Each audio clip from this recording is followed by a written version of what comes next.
नाज़रीन किराम अस्सलाम वालेकुम वरहमतुल्लाहि वबरकातुह। आज हम आपकी बारगाह में लेकर के हाजिर हुए हैं नमाज तरावीह का मसला। आज हम सीखेंगे इसमें चंद चीज़ें। पहले तो कि नमाज तरावीह फ़र्ज़ है, वाजिब है, सुन्नत है, नफल है, क्या है।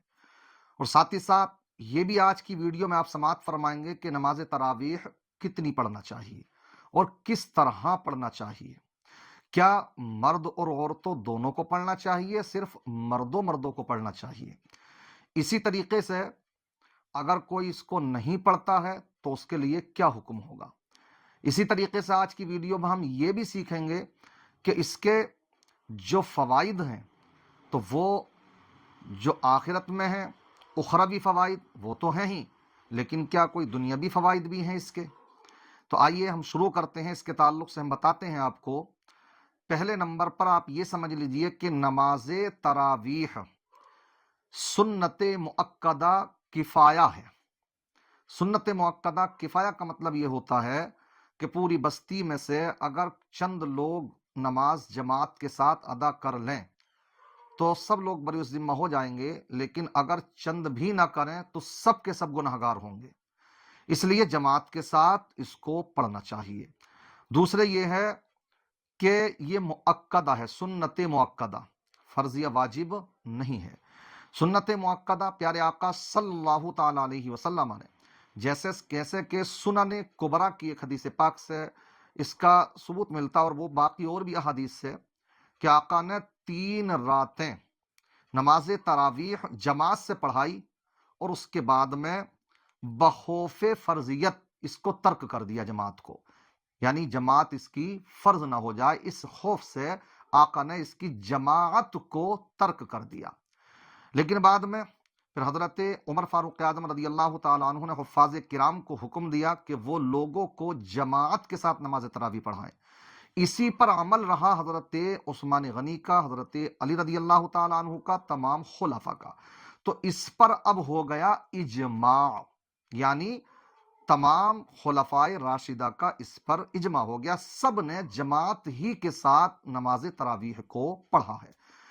और आका इरशाद फरमाते हैं अलैकुम बिसुन्नती व सुन्नती खुलफाए राशिदीन, कि तुम मेरी और मेरे खुलफाए राशिदा की सुन्नत को मजबूती से थाम लो। बहरहाल ये तो मसला हो गया इसके नमाज सुन्नत मुअक्कदा होने का। पढ़ना है, मर्दों को भी पढ़ना है, वैसे ही औरतों को भी पढ़ना। मर्दों को मस्जिद में जमात के साथ पढ़ना है और औरतों को घरों में फर्दन फर्दन पढ़ना है, अकेले पढ़ना। अगर कोई शख्स, एक मसला ये भी आता है इसमें, जैसे कि मैंने अभी बयान करा था आपके सामने, कि नमाजे नमाजे तरावीह अगर किसी की कज़ा हो जाए, छूट जाए, तो क्या इसकी अदा की जाएगी। तो देखिए, सही मजहब ये है कि अगर नमाज तरावीह किसी की छूट गई तो खुलासतुल फतावा की एक रिवायत है, एक इबारत है, उसमें आता वस्सहीहु अन्न तरावीह ला तुक़ज़ा।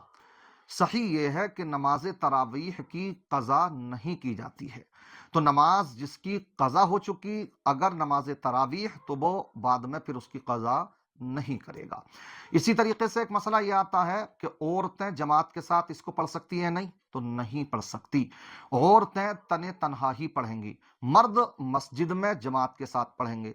अगर मस्जिद में किसी की किसी काम की वजह से अगर नमाज तरावीह छूट जाए तो मर्दों को चाहिए कि वो मस्जिद ही में या अपने घर पर सहरी के वक्त से पहले पहले तक अपने फर्दन फर्दन पढ़ लें। मगर ये ना सोचें जैसे बहुत से लोग सोचते हैं कि जब अब मस्जिद में हमारी छूट गई, हालांकि अभी वक्त है, क्योंकि इसका वक्त भी कब तक रहता, सुबह सादिक तक रहता है। सहरी का जब वक्त खत्म होगा तभी इसका भी वक्त खत्म होता, तो इसलिए उससे पहले पहले आप इसको पढ़ लें। बहुत से लोग सोचते हैं मुझे सफर में जाना पड़ गया, तो वहां पर सफर में पढ़ लीजिए आप जहां पर हो। बहरहाल, क्या इसी तरीके से नमाज तरावीह को बैठ करके पढ़ा जा सकता है या नहीं, तो मैं आपको बतला सकता हूं। देखिए, नमाज तरावीह को क्योंकि सुन्नत मुअक्कदा है, इसको खड़े ही से पढ़ना चाहिए। अगर हाँ कोई उज़्र है तो बैठ करके पढ़ सकते हैं, उसमें तो फर्ज नमाज भी पढ़ सकते हैं।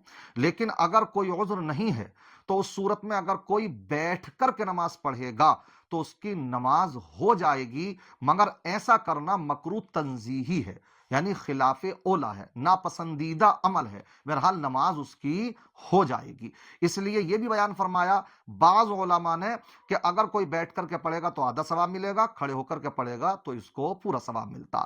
اس لیے انسان کو چاہیے کھڑے ہو کر کے ہی پڑھے۔ اور بعض نے یہ بھی فرمایا ہے اس کے تعلق سے، اس لیے احتیاط بھی برتنا چاہیے کہ اگر کوئی صحیح سلامت انسان بیٹھ کر کے پڑھے تو اس کی نماز ہی نہیں ہوگی۔ باقی دلائل آپ الگ موجود ہیں، وقت اتنا نہیں ہے۔ میں چاہتا ہوں کہ اس کے تعلق سے ایک ویڈیو بھی دکھاتا چلوں کہ اس کا اخروی فائدہ تو یہی ہے کہ جب ہم نماز تراویح پڑھیں گے، ماہ رمضان چل رہا ہے، تو انشاءاللہ اس کا جو ثواب ہے ہمیں فرض کے ہی برابر ملے گا انشاءاللہ۔ کیوں؟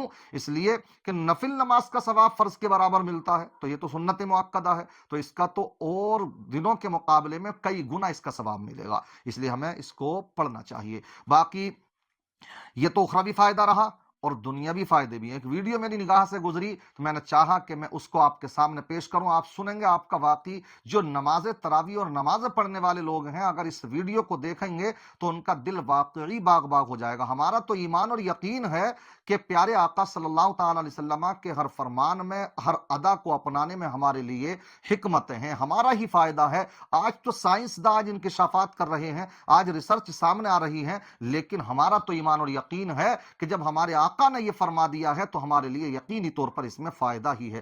آئیے اس ویڈیو کو دیکھتے ہیں، اس ویڈیو کو دیکھیے، انشاءاللہ آپ دیکھیں گے تو آپ کا دل باغ باغ ہو جائے گا۔ دیکھیں۔ جو لوگ لگاتار 30 دنوں تک تراویح کی نمازوں کا اہتمام کرتے ہیں ان میں کنسنٹریشن اور دماغی بیماریاں نہیں ہوتی۔ تراویح کی نماز میں لگاتار رکوع اور سجدہ کرنے کی وجہ سے ہمارے شریر میں بلڈ سرکولیشن بڑھ جاتا ہے، جس سے جسم کے ان حصوں میں بھی خون پہنچتا ہے جہاں پر عام حالت میں نہیں پہنچ پاتا۔